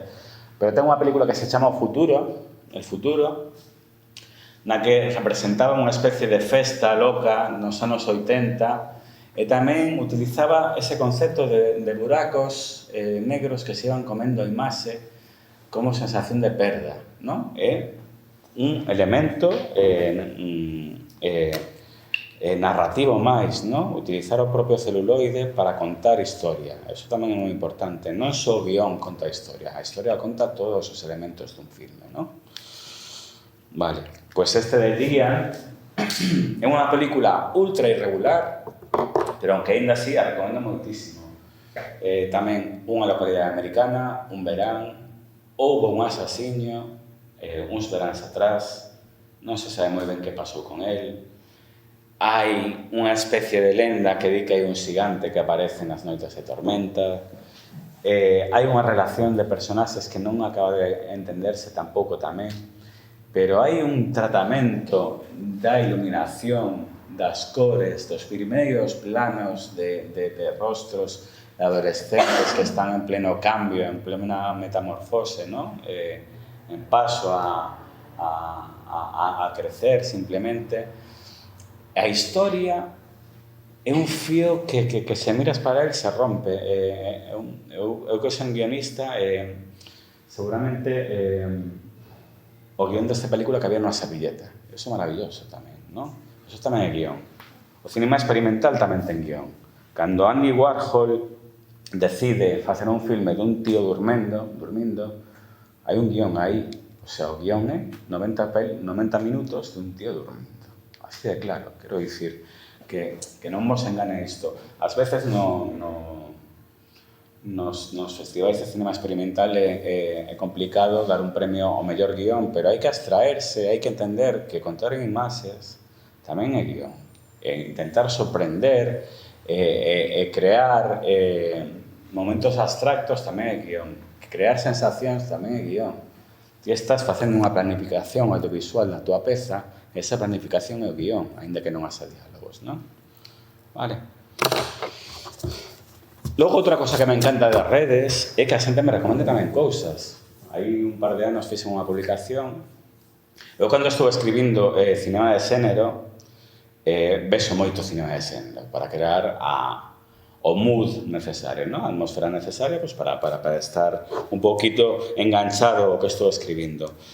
E ás veces te quedas sin ideas e non sabes onde buscar. Así que hai un ano fixe unha publicación, digo, por favor, recomendademe cousas. A xente recomendoume como 150 películas que non mira. Había de todo, había cousas infames, pero había cousas moi interesantes. Por exemplo, non sei se viches esta triloxía que sacou Netflix, Fear Street, que son 3 películas en 1980, 1999, 1800, non sei que. Bueno, é unha triloxía de terror dirixido por unha cineasta que se chama Lig Janiek, vale? A mí non me gusta a triloxía, pero ten unha película anterior que se chama Honeymoon, con 2 personaxes só, que como son nome indica van a pasar unha lúa de mel a unha cabaña perdida no bosque, rollo San Raimi, pero sen San Raimi, por así dicirlo, ese monstruo. Se prácticamente non pasa nada, é unha tensión conseguida auténticamente memorable. Logo, a recomendación tamén me pode vir de xente que non ten moito vínculo co xénero en concreto. Por exemplo, hai un director de curtametraxes que agora está preparando a súa primeira longa que se chama Santos Díaz. El tamén é un tío super despresuiciado a hora de ver cinema, vale? Que ás veces parece que o xénero só ve a xente que lle gusta o xénero, non? Pois a él é tamén omnívoro. E me di, tío, hai unha película que se chama When a Stranger Calls de 1979, dirixida por un tal Fred Walton e tal, que pasou desapercibida.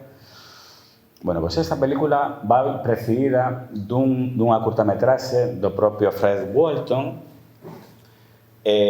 no que pon en imaxes unha lenda urbana que había en Estados Unidos nos anos 70, que consistía que unha niñeira iba a cuidar a uns rapaces nunha casa, vale? E de repente empezaban a chamar a esa casa e a voz lle dicía "Have you checked the children?" O sea, foches mirar os nenos, vale? E todo o tempo dicía isto, así, ata que ao final vai mirar os nenos, e feito os nenos están masacrados porque hai un asasino dentro da propia casa. De feito, a última chamada chama a policía para dicir, mira, por favor, me está chamando un asasino, e a policía lle volve a chamar histérica dicindo, está chamando dentro da túa propia casa. Ese momento é un momento construído maravillosamente ben. A lenda urbana é moi burda, por así dicirlo, como todas as lendas urbanas, pero este lo converte nun exercicio de estilo cinematográfico de 10 minutos. Está en YouTube a curta, podes ver ali. Unha auténtica maravilla. E o que logo fixo, cando alguén fai unha longa, a partir de unha curta, o que fai, polo xeral, é, pois, coller unha idea que daba para unha curta e alongala de feito antinatural e converter nun coñazo o que en 10 minutos funcionaba ben. Así que este foi moito máis honesto e o que fixo foi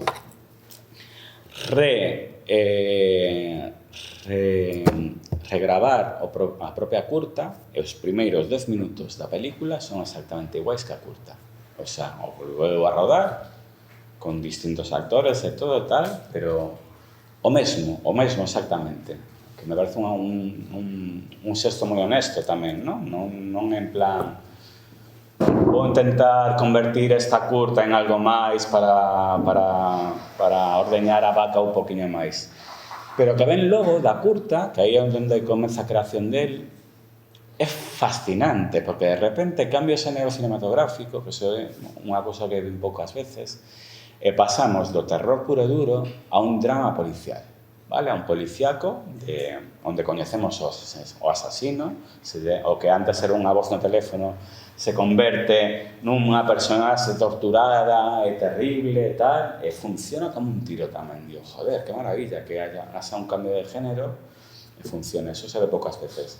Para ao final, pechar o círculo e voltar a reinterpretar esa peza de terror coa que abría e facer unha especie de xogo de espellos. Bueno, é unha maravilla. O sea, recomendadísimo tamén, vale? Logo tamén, neste tipo de cinema, tivo que ver todo, no meu caso, coa infancia. Eu de pequeno, pois, lle daba todo, como ten que ser. hai moitos filmes de terror que se ten que ver de nenos, porque senón non acabas de apreciar o de pasar medo, o de que che, non sei, que che embargue esas sensacións que deberían funcionar nun filme de terror, non? Eu lembro, por exemplo, que o meu pai me trouxe un día todo contento do videoclub, eu tiña 8 anos, Alien. Dice, mira, esto te va a encantar, que te gusta ciencia ficción y tal. Yo, papá, sí, yo ya sé que es Alien, pero no sé si debería verla y tal. Bueno, cuando John Hart vaya a desayunar, aí se acabou o filme, vale? Dicen, para, por favor, pedín eu que o parara. Tiven que retomar o día seguinte, antes de que devolveran a película videoclub, pero xa a luz diurna e tal, e verlo tranquilamente e tal. Pero hai que verlo aí, Alien, claro que sí, joder. E outra cosa que fixo meu pai, non sei, coller a Semilla del Diablo, tamén, a comprou, a película, tamén era moi cinéfilo, e me dixo, esta é a Semilla del Diablo, é o filme máis terrorífico da historia. Non o podes ver ata que cumpras 14 anos, e o vou poñer aquí. Caeu esa noite, claro. Digo, pero que clase de invento es este, joder? E a Semilla do Diablo, pois me marcou, como me marcou seguramente porque o vin aos 9 anos, pois cando as cousas marcan un pouquiño, non? Me lembro que gastei unha cinta beta tamén vendo e revendo 1000 veces o Gabinete do Dr. Caligari, por exemplo. Ademais, era unha copia maravillosa porque tiña, xa sabedes que o cinema mudo, hai moitísimas versións das películas porque as bandas sonoras moitas veces varían. Realmente a maioría de filmes mudos na súa época se estrean mudas de verdade ou con acompañamento en directo, pero logo lle engaden en anos posteriores bandas sonoras. Pois a que botaron no seu día na televisión, na UHF, se chamaría naquela época, era con unha banda sonora de música circense, siniestra, brutal, e con unhas voces en alemán que susurraban Caligari, Caligari, que era maravilloso. Nunca volvín a atopar esa versión. Xamais. Estiven buscando en filmotecas e ademais nunca máis a gochei. E ademais, a película non acabouse de gravar inteira, me quedei sen ver o final, e para mí a película te remataba aí, e que no vi o final, digo, joder, me gusta mucho más sin este rollo del hospicio y del manicomio del final, pero bueno, en fin. Para ir terminando, que creo que estamos terminando un poquinho, ¿no? Levando o tema para o tema freak, que estamos no Galicia Freaking Film Festival. O cinema freak é unha maravilla por moitísimas razóns. Unha delas, as secuelas apócrifas. Xa sabedes o que quero dicir, non? Bueno, despois de ver Alien, cos meus 9 anos, cando fun a devolver a cinta ao videoclub, me atopo con Alien 2. E vexo a carátula e digo, a ver, aquí hai un tío con un casco de mineiro, con un raio que lle atravesa a cabeza, con sangre ou algo pegado na cara. Que merda é isto? Isto non pode ser Alien 2. Por suposto, non sairá ainda Aliens nin nada. Non, por suposto, era un subproducto italiano dun malhechor que se chamaba Ciro Hipólito, que fixo unha cousa aí. Non a vi no seu día, fixados por qué? Porque me daba máis medo aínda esa Alien 2 completamente descoñecida, porque cando ves que é unha trampa, porque esa película era unha trampa, non? Estaba claro que algo non funcionaba aí, pois me daba unha sensación moito máis desestabilizadora de non saber que coño se iba a topar detrás diso, non? E logo tamén ten que ver un trauma un pouco loco que os vou contar, pero bueno, o tema do casco do mineiro. A ver, a miña familia é do Bierzo, vale? E tiña avós que traballaron na mina e todo isto, vale? Así que eu vin Psicosis 2 antes que Psicosis 1. E cando lín o título, digo, silicosis. Fixe un max mix entre psicosis e a silicosis, que é unha enfermidade respiratoria que teñen os mineiros. Pues, na miña cabeza, ao final, psicosis o que era unha enfermedade na que os mineiros se volvían locos e mataban aos seus compañeros cun pico. Vale? Así que, cando cheguei aí a ver o motel de Norman Bates, eu digo, pero este cando vais a mina? Non entendo onde está o pico e a pala, joder, cando se pongan a matar a xente. E cando vin a caratura de Alien 2, digo, aí está, joder, a Silicosis 2. Bueno, en fin, rayaduras totalmente absurdas, pero bueno. Para ir resumindo, dicir que a crítica cinematográfica, a min, no meu caso concreto, sérveme para entender a linguaxe audiovisual, vale? Porque eu me esforzo a transmitir aos demais o que vin de valor no filme a reseñar e por que funcionan esas cousas. Porque non se pode dicir simplemente me gusta ou non me gusta, estrellas, 4, pulgar abaixo, eso non é nada, nin é crítica nin é nada. Pero dicir por que si realmente te gustou, e por que si realmente funciona, e por que unha idea se traspasou o director de xeito brutal, e por que, non sei, a profundidade de campo nunha escena na que están pasando dos cousas ao mesmo tempo, e ti elises como espectador que ver e que non, ese tipo de cousas, o que che fai aprender a utilizar a linguaxe audiovisual. E a min, escribir crítica de cinema, me fai escribir mellor guión, me fai elegir mellor os filmes que elixo para festivais, me fai propoñer propostas culturais mellores, me fai, en definitiva, pois aprender. O sea, eu escribo realmente para aprender. Eu cando propoño moitas veces un curso ou un seminario ou un ciclo de cinema, o fago sobre todo porque me interesa o tema a tratar, non? E quero saber sobre ese tema. Hai pouco din unha charla maravillosa que me invitou a xente do Festival Sin Sal no monasterio de Carboeiro sobre o Kumano Kodo, que é o camino espiritual xaponés, similar ao Xacobeo, o camino de Santiago. E fui ali convidado e din no medio do monasterio de Carboeiro fixe un mini programa de cine experimental xaponés sobre o acto de camiñar.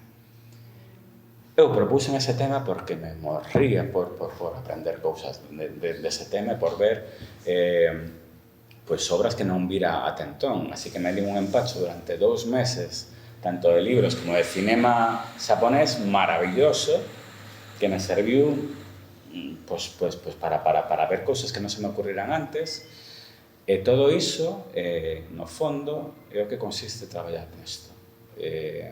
A crítica cinematográfica para que vale? Para un mesmo e para compartir con xente da túa corda que ten as mesmas inquietudes, que seguramente traballe no mesmo. Eu coñecín a xente coa que estou facendo o segundo filme xa, a través dunha crítica cinematográfica dunha curta deste director que un crítico que é amigo meu que se chama Joaquín Valero di, a mellor curta de terror que vin na última década. E coño, teño que verla. A vin, encantoume, invitei ao Museo de Arte Contemporáneo de Coruña ao director, ali fixemos migas e salemos 2 películas con él. Así que tamén para que se pode facer crítica cinematográfica? Para traballar, pero non de crítico. O sea, para espallarte para outros campos, vale? Na tua casa está claro que non vas a conseguir nada, pero na tua casa podes poñerte en contactos e lanzar fíos invisibles con esos textos que se fan, que te serven a ti para aprender, para coñecer xente, para coñecer outras formas de pensar e de achegarse ao cinema, que é o que estamos a falar aquí. Xa está. Non sei se queredes engadir algo que non parei aquí de falar. Por favor, algunha pregunta, algunha cousiña? Tedes algunha consulta? Eu tiña un punto posible añadido por experiencia personal que creo que tamén importa moitas veces a personalidade. Explícome no sentido de eu moitas veces acudo a un crítico concreto ou a un medio concreto que por uso de narrativas ou por uso dos medios que temos hoxe en día ao noso alcance, pois me interesan as críticas que fan. Entón, como que considero un pouco como que tamén é como un arte en sí mismo, non? O feito de meterse un pouco a... Por suposto, eu defendo a capa e espada e a morte que a crítica é un arte O sea, tamén. como un autor de un libro e como Exacto, por suposto, vamos. exacto. A ver, Manny Farber era un crítico americano que inventou o concepto de arte termita e arte elefante blanco para discernir entre estes tipos de filmes que algúns son pomposos e queren ser así como unha cousa super exuberante, ao final, o mellor, o encontras moito máis arte en unha película pequeñita, que non fai case ruido como unha termita, pero que vai por aí abrindo camiño, non? É importantísimo iso. É tamén escribir ben, escribir con estilo, é ter ideas propias, é saber construir un texto, é saber namorar a xente a que te dirixes, non? Para mí iso é importantísimo, o sea, enganchar. Non podes lanzar aí un ladrillo e que a xente che responda. Tens que, encantar, encandilar e conseguir que a xente se interese polo que estás a escribir e coa finalidade de que se interese tamén coa película de que estás a falar, non? Pero as dúas cousas. Escribir ben, por suposto, que é un arte. E non hai que deixar de escribir nunca nese sentido. O sea, un arte que se perfecciona co tempo. Como, non sei, correr, que cando empezas a correr, corres 1 kilómetro e botas o bofe, logo corres 2, corres 3, acabas correndo unha maratón. Pois como a crítica é o mesmo. Eu se leo as críticas que facía hai 20 anos, digo, madre mía, vaya subnormal. Pero un va aprendendo, porque hai outras cousas que tamén é verdade que ás veces os críticos e as críticas que é falar de si mesmo na crítica, vale? E que parece que utilizan a película como vehículo de lucimiento persoal para dicir, mirade, que vos son. Eso non ten ningún sentido. Na crítica hai que deixar ese tipo de ego a un lado e centrarse no que é importante que a propia película. Aí sí que tens que dar o de peito e tratar de expresar o mellor posible o que che importa desa película. Pero non pode ser ti o centro do texto nunca, non? Logo hai outro tipo de crítica que, bueno, a mí non é a que máis me interesa, na que o que escribe tenta facer unha análise sociolóxica do momento actual a través do filme, non? Eu penso que se o filme é bo, ese análise está ben dado. Por exemplo, hai moita literatura sobre esta saga de Purs, a Purga, a Noite das Bestas e tal, que é unha radiografía extraordinaria da era de Trump, non sei que, da sociedade reaccionaria americana e tal, non sei que. Pero eso xa está nas imaxes, non fai falla que fagaste un estudio sociolóxico. Tú non eres sociólogo, ademais, ti és crítico. A ver, fálame do filme, que pasa no filme? Como está construído? Que planos ten? Como a montase, sabes? Ese outro tema sí que pode ser interesante, hai moita xente que o fai, pero xa digo, zapatero teus zapatos. Está ben que fales un pouco do contexto, pero que convertas a crítica simplemente en unha especie de estudio do presente, do mundo no que vivimos, aterrador e tal, digo, joder, pois eso, o película xa o fixo por ti. Fálame do filme, fálame da linguaxe audiovisual que hai aí, non? Non sei, creo que iba por outro lado, que estabas a falar. Non, realmente iba un pouco... Precisamente o que falaches tú do tema dos egos e de buscar tamén unha... Como que parece que se busca personalizarse ao mismo e a nivel estético e todo, que sí que noto que moito no mundo audiovisual, que son a crítica que está saindo, pois é certo que fai moito deso, entón pareceme así moi curioso. Sí. Eu sempre creo que o máis importante é falar da propia película, que parece unha obviedade, pero moitas veces non é. Mais, algo máis? Unha pregunta así, persoal, que non ten igual, non ten relación, pero non ten que, bueno, alguna vez escoitei a alguén decir que os críticos vían 100 películas e os investigadores vían unha 100 veces, non? E claro, para min eso foi como la hostia, pues claro, eu tendo máis a ver 100 películas que ver 100 veces unha película e por un lado me jode, non? Porque me gustaría ver, hai películas que necesitas verla 10 veces ou 15 e tal e sigues aprendendo, non? Pero cando no teu traballo non tens que ver centos de películas e y ás veces igual ata perdes perspectiva, ¿no? De cal era esta película, sei que había, pero non me acordo nada. E a vez queres ver esta película 4 veces, pero non tes tempo. E despois isto sumado a outro tema, que é as series, ¿no? Que eu durante un tempo consumí series, ata que dixen, estou farto, xa non pode ser, claro. Estou perdendo moitísimo tempo, porque ao final estuve vendo esta serie porque me enganchou. Me gustaron 3 capítulos e agora sigo aquí, pero xa non me aporta nada, sabes, a nivel lenguaje audiovisual, a nivel... Me quedei porque me gustan os personajes, porque me gusta, quero saber que vai a pasar. Claro, sí, por suposto, porque desenganche. Claro, sí, ao final é o que falabas un pouco de esa especie de choque coa realidade, non vou a poder ver todas as pelis que quero ver. Exacto.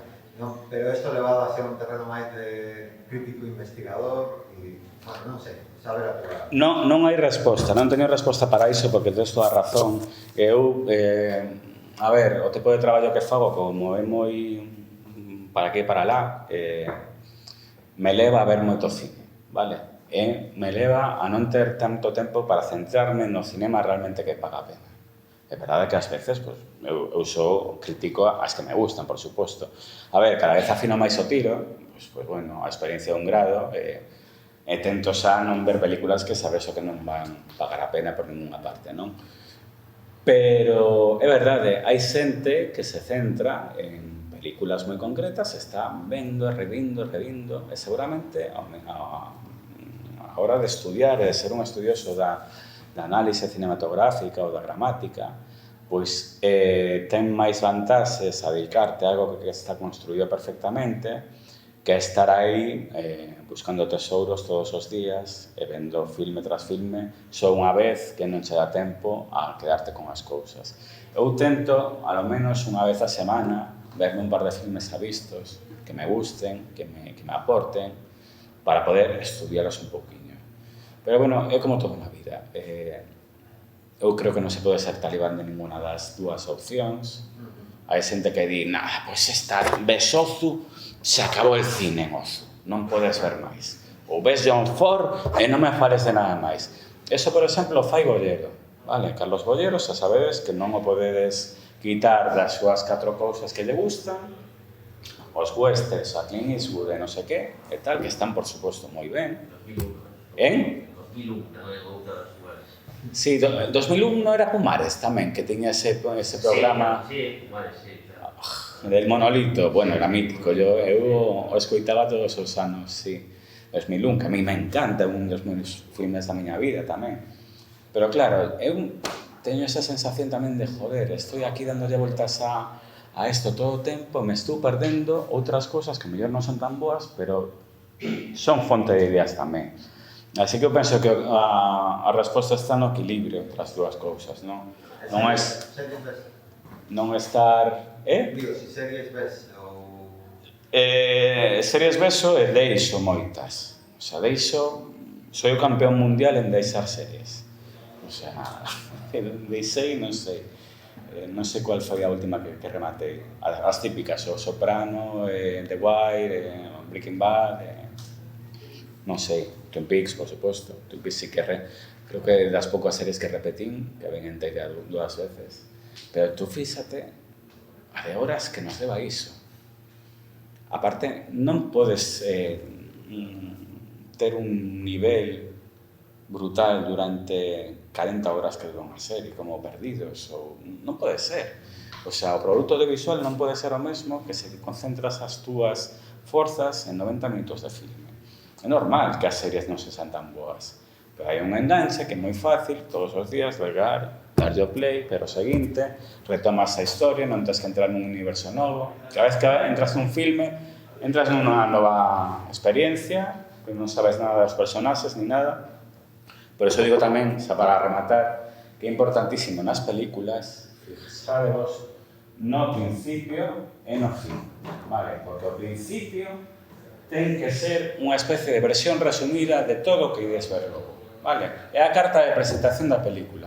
Cando ti vas a unha productora a vender un proxecto, a primeira página ten que ser a hostia, ten que ser maravilla, e ten que explicar perfectamente o que queres facer.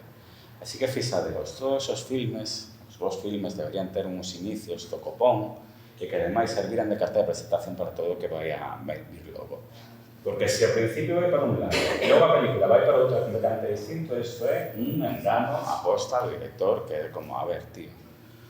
E logo ao final, pois ao final onde tes que rematar e facer encaje de todo o que fixeches antes, de todas as tramas, as subtramas, as ideas, o que queiras contar.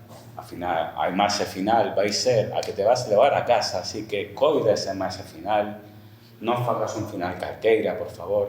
O Soprano, mira, Los Soprano, despois de, yo que sei, cantos foron, 7 temporadas, todo o mundo viu o Soprano aquí? Sí, no sé, no? Ah, tápate os ouvidos. A ver, remata con unha imaxe da pantalla en negro. Porque que vas contar despois de 6 temporadas, despois de miles de minutos, de miles de imaxes? Que podes facer aí? O sea, claudicar, o sea, rendirte e dicir, señores, isto que hai, hasta aquí se acabou e non podo contar máis. Fin da historia. E fin da charla, non? Vale. Moitas grazas.